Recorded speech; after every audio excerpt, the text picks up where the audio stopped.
So perhaps you've heard about Pokemon Masters. It's an upcoming mobile game from DNA spawning from their recent partnership with Nintendo, and it's scheduled to release later in the summer. I could not be more hyped about it. In it, players compose a team of famous or iconic trainers from across the franchise. They're coupled with their most famous or iconic Pokemon, and then you use them to fight in 3v3 battles. Now, Pokemon Masters has been a little bit low-key on its announcement here. The intro and gameplay trailer didn't even make it to the top of our Pokemon the day it was announced. And since the vast majority of the audience worldwide, and yes, I'm likely talking to you, have either played the main series Pokemon games and or Pokemon Go, they won't be as familiar with what's called a gacha game. Gachapon games, which are named after random capsule machines, that you put $1 or a quarter in and get a little trinket, are functionally the mobile game industry way of monetizing free-to-play games through a form of gambling on individual characters or items or what have you. The genre, as much as it can be called a genre, spans a ton of different gameplay types and mechanics, but the almost one universal trait is that you're going to be pulling from a virtual gachapon machine for a random chance of something, and in this game, trainers, with the popular ones usually being a bit more rare. With all the various controversies surrounding loot boxes nowadays, I think a lot of people are going to be encountering this mechanic for the first time and might have some aversion to this concept. Well, have no fear, because I'm a veteran survivor of such gachapon legends as Puzzle and Dragons, Grand Blue Fantasy, Fantasy War Tactics, and Fire Emblem Heroes, and I'm here to prevent you from A, freaking out, and B, messing up so badly that you want to rage quit your game. So here's 5 things you definitely should not do going into Pokemon Masters.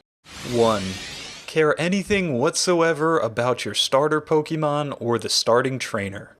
This generic-looking main character here, worthless. You are not here for them. You will likely never use them past the tutorial or your first 3 rolls on the gacha. It's been confirmed through footage that you can have a team of 3 independent trainers and not have to use the main character in any of your teams. So sooner or later you're going to pull 3 characters that are more powerful or that you enjoy using or that have better designs than Pikachu guy and girl here, and you're going to put them on the bench, and that's where they're going to stay if past gachapon games are any indication. Now, for whatever reason you may have some sort of attachment to this character or to Pikachu in particular, because we have no confirmation that Pokemon can be paired with any other trainers other than the one that they're originally paired with. Red has a Charizard, for instance. This may be the only trainer in the game that uses Pikachu. So it's not saying you can't use them, likely that you won't. To go along with this, don't freak out that you can't pick your starter Pokemon. Again, that's not really why we're here. And if the starter Pokemon happens to be one of your favorites, it's been confirmed that they'll show up with trainers too. For example, Barry has a Piplup, and Rosa can be seen with Snivy and Serperior, so you'll likely be able to attain characters that have the starter Pokemon as their partner Pokemon. But we're not here to pick up the Pokemon, we're here to pick up trainers. 2. Not using your favorite. Now, this is the most ironclad rule on the list and supersedes any other. It applies to these games even more so than something like Smash Brothers, where they say, oh, play the characters you like. Absolutely, in a gachapon game, use, build, play your favorite character. You are here for your attachment to these trainers and their Pokemon. Even if the tier list says they're Garbo, even if you have to save up free currency for months to get them. Like, say for instance, you've got a Nessa folder of 300 plus images of fan art, or a Cynthia Nendroid that you keep on your desk at work. If you've ever played through a Pokemon game and connected with Wally, or Mirabee, or Lily, or anybody, find out how to get them, do it, and spend all the resources necessary to make them viable and powerful as possible. That'll keep the game fun for you, I guarantee it.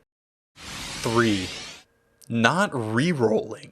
Rerolling is a common practice in almost every gachapon game. Usually in every one of these games, you're given some amount of free rolls once you finish the tutorial to get you started. The first hit is free. Like drugs, very much like drugs. Hardcore players will take advantage of this free roll to get the best available units with no initial investment by continuously deleting their game's data if they don't get the roll that they want to start with. The downside, of course, is that this can be extremely tedious and boring and is only recommended to those with the time and the patience to go through with it. If you've already sunk, say, 20 hours into the game, there's probably no need to re-roll, and it won't end up mattering too much in the future the further we get from launch and the more free currency DLC that's given out, but on day one, you can bet I'm going for the rarest trainer available, or my favorites if they're available. We're not sure yet how difficult the process of rerolling is going to be, but what you can do is go on the internet and look up rerolling guides and rerolling tier lists. So when you get that sweet, sweet first pull, you make sure that you're not getting yourself stuck with Youngster Joey when you could have had Steven Stone instead. Of course, unless you want Youngster Joey, by all means, go for Youngster Joey in that case. 4. Expecting normal Pokemon mechanics. So it's not just the structure of the gachapon that makes this game different. By any indication that we have so far, it looks like Pokemon Masters is going to use a different type of combat system. While 3v3 battles have obviously been in Pokemon in the past, this isn't turn-based, instead based around a real-time charge-up of moves, in a way that's very reminiscent of Final Fantasy's ATB system. There's also what looks to be trainer moves that are unique to the trainer that you pull, and provide all kinds of various buffs, including taunting or buffing. There's even an indication so far that maybe the type effectiveness may not be one-to-one with what we see in the main series games, but maybe more like the trading card game in the way that it has reduced types. So instead of expecting anything in particular from the gameplay, I would instead approach Pokemon Masters as sort of a spin-off game, and go into it like you would Pokemon Conquest, or Mystery Dungeon, or Rumble, or whatever various spin-off you've played before. The best advice I could give you is kind of be open-minded and give the game about a week or so. See if you want to keep coming back after that week for the gameplay in particular. Absolutely don't spend any money whatsoever until you reach that point, and know that it's something that you want to spend time on. 5. Being upset at gacha mechanics.